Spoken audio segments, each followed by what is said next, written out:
最近美國政府偷偷地出咗一份全世界都可以照抄嘅發達藍圖。50年入邊，你唔需要選擇任何個股，躺着就可以利用本金只係1000蚊嘅美金，就賺到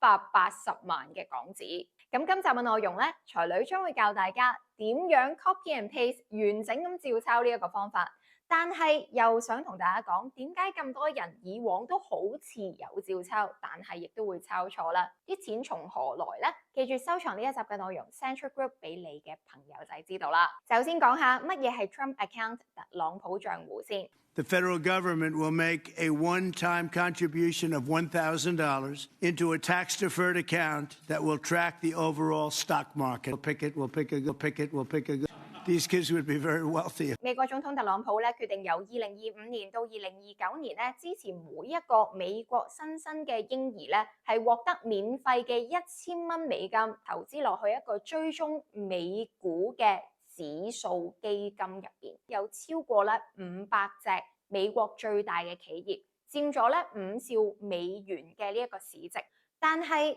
投資唔係個個家庭都識投資噶嘛，所以佢都諗到一個方法啦，就係唔需要你揀，只係啲公司表現好，佢入咗呢個指數，你就會自動投資咗喺呢一個嘅地方啦，而並唔需要咧大家喺個市場上面咧睇下邊隻股票好啊，幾時又要入場啊呢啲嘅問題。特朗普點解咁有信心可以幫佢哋嘅國民賺錢呢？ BB 嚟嘅啫，唔識睇市嘅。大家可以睇翻呢一張圖，藍色線代表咧呢個指數基金喺2000年開始到2024年呢，佢嘅走勢一路向上，平均嘅年回報咧係做到10厘。咁不過如果係投資開恒生指數嘅你呢，應該可能就有好錯嘅感覺啦，因為紅色線顯示大市又或者主要嘅成分股呢，呢一個價格波動都好犀利。由於特朗普政府好深信啦，憑住美元嘅呢個世界主導嘅地位，再加上大部分咧嘅呢啲科技嘅大公司都喺美國，特別係 AI 啦、芯片啦呢啲好難去跨越嘅領域。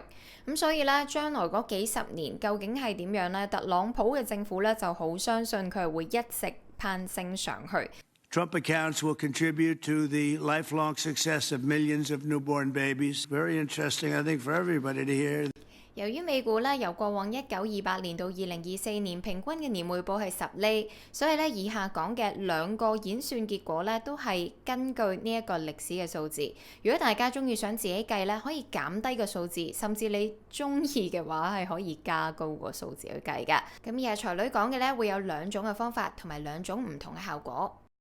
第一個效果，1000蚊嘅美金同等放咗入去投資帳戶之後咧，完全唔理佢。咁你經過咗50年之後會得到幾多錢呢？你得到嘅咧係接近100萬嘅港紙。第二個方法，亦都係特朗普所提倡嘅方法，就係1000蚊美金我送咗俾你，不過咧你每年咧就可以由你嘅監護人啦，又或者你嘅僱主啦，點樣都好，係供款俾你一直咁樣供落去。咁呢一個嘅複利式效應會有幾大咧？就好似我片頭所講啦。經過50年之後，你得到超過780萬嘅港紙喎。咁而呢一個嘅每年供款咧，只不過係加多幾千蚊啫。嗱，呢度嘅演算咧有啲水蛇春咁長。如果大家想得到呢個文字版嘅完整攻略咧，歡迎留言。我要才女懶人投資法。咁我見到下邊咧滿300個留言咧，我就會精心準備一份攻略啦，然後送俾大家。希望咧大家可以喺呢個 YouTube 上面嘅小鈴鐺資訊嗰度咧睇翻。首先你要準備嘅呢一個本金咧就係7800蚊嘅港紙啦，咁然後將佢換咗做美金啦。咁然後第二樣嘢咧，就係我覺得大家都會忽略嘅嘢啦。如果你需要咧呢一個嘅投資戶口係有保障嘅話，即係銀行就有50萬嘅呢一個存款保障，而你嘅投資戶口都應該要有一個投資者保障，係咪？咁不過如果你用香港嘅券商啦，持牌咧係唔同嘅，所以咧美股係唔受到保障㗎。所以如果你真係好似呢個特朗普所講，你想揸佢30年、50年都有個渣拿，而呢個渣拿喺邊度攞嘅咧？就係 SIPC 嘅美國咧呢個投資者賠償啦，賠嘅咧就係50萬美金。咁如果大家唔知道嘅話，可以喺下邊嘅描述欄，又或者咧呢個留言欄嗰度咧，我都會俾條 link 大家嘅。咁呢一個嘅國際級投資帳戶咧，個平台上面簡單咁樣 search 啦 ，S&P 500，大家就可以揾到一大扎咧追蹤呢啲市場嘅基金。只要揀到係 index fund 咧，揀你中意嘅嗰隻，咁其實咧撳 buy 就已經搞掂噶啦。接住落嚟講嘅就係咧幾個你照住抄都會出現嘅錯誤啦。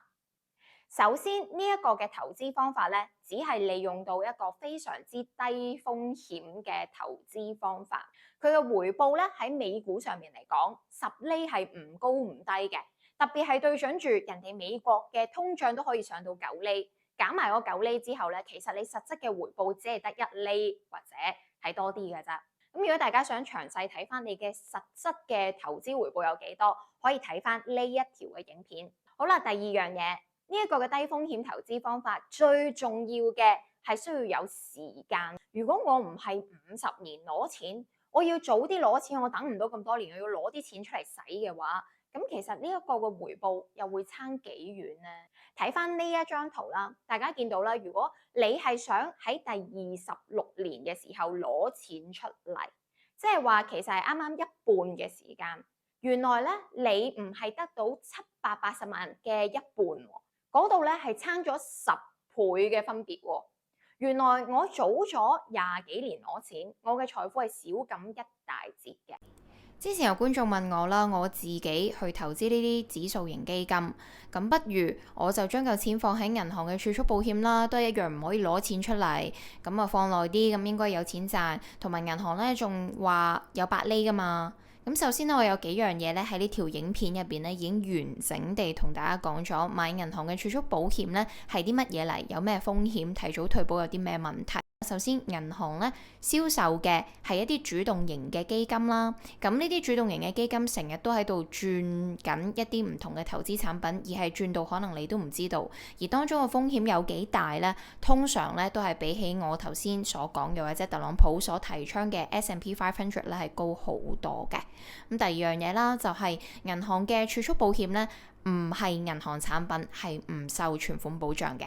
第三樣嘢我哋知嘅咧，就係因為銀行又或者保險公司咧，都係第三重啦，即係隔住你同埋直接投資中間嘅嗰個人，所以佢哋有分傭嘅。呢一個嘅複利式效應咧，其實係對準咗好多出世嘅時候，又或者佢嘅父母都唔知道原來財富係有一種咁樣嘅數學定理。你越早攞呢嚿錢出嚟咧，就會越快 game over。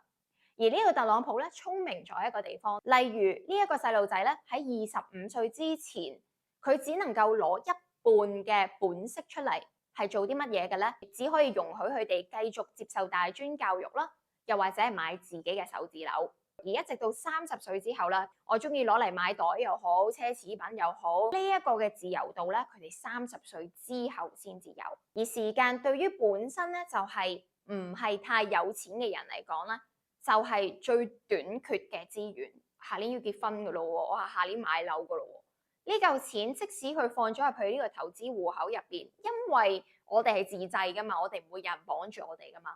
其實我哋可以由5年又攞錢，10年又攞錢，15年又攞錢，攞下就乜嘢都冇啦。而第三樣嘢好多人都唔明白嘅，就係話喂，其實我以前都有投資過可能 S&P 500嘅喎，咁點解我會輸呢？成日都有人問才女幾時可以入市啊？邊一隻嘅股票咧幾時係低位我先可以入啊？穩健投資入邊咧最扎使嘅咧就係估計個市場幾時係低位，然後入去，然後咧最終咧你係估計錯誤噶。咁其實咧 S&P 500咧都唔係每年係有10厘噶。咁大家咧有啲時間咧就見到有20厘啦，有啲時間咧亦都負翻落去，即係紅色嗰啲位。所以咧大家係唔應該以一個短時間嚟睇，記住啦。5年10年咧，其實都係算短時間噶，咁所以咧，我建議大家啦，係根據翻經濟嘅市況啦、週期啦，甚至係當期呢一啲唔同嘅資金流去揀啦。如果大家想有更加多咧短期嘅低風險穩健投資選擇，可以參加才女嘅月訂服務。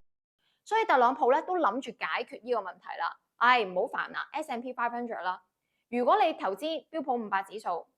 你又唔可以攞錢出嚟嘅，我打你連續有幾年都一路蝕咁好啦。但係嗰個錢已經鎖咗喺度啦嘛，你唔可以攞出嚟，你只能夠望住一路跌嘅啫嘛。但係佢後面嗰幾年佢又升翻，甚至追翻晒所有嘅跌幅。呢一個咧就係好多唔係咁有錢嘅人等唔到啊，即係我哋所講冇持貨能力嘅嗰個問題，而令到你原本可以爆發式增長嗰嚿財富咧，一早已經俾你攞晒錢走。好啦，咁講到最後一樣嘢啦，咁好多人咧都會問啦，咁其實呢嚿錢美國政府點樣係可以俾到咁多錢出嚟呢？由於美國政府一早已經預計咗每年咧大概有360萬名嘅新生兒去誕生啦，咁所以咧每年咧就係用30億嘅美金嘅。咁不過呢個數字都唔係大，我相信咧網民擔心嘅咧就係講緊啲利息會唔會喺 S&P 500度俾唔出啦？嗬。首先呢嚿錢咧唔係美國政府去俾出嚟嘅，呢一嚿嘅錢咧大家只不過係投資咗落去股票市場度。所有嘅國家其實咧都會投資喺呢啲國際嘅投資市場度，而最大嘅投資市場當然就係美股，用美金去計價嘅一啲唔同嘅產品。而當呢一啲唔同嘅國家度投資嘅時候咧，都有一個唔係太好嘅效應嘅，即係 M 型社會又好啦，中產準備會消失嘅呢啲問題都好啦。呢一個效應咧係富人更富，窮者更窮嘅問題啦。之前我婆婆嗰代用血汗。係可以喺呢個經濟爆破嘅時候，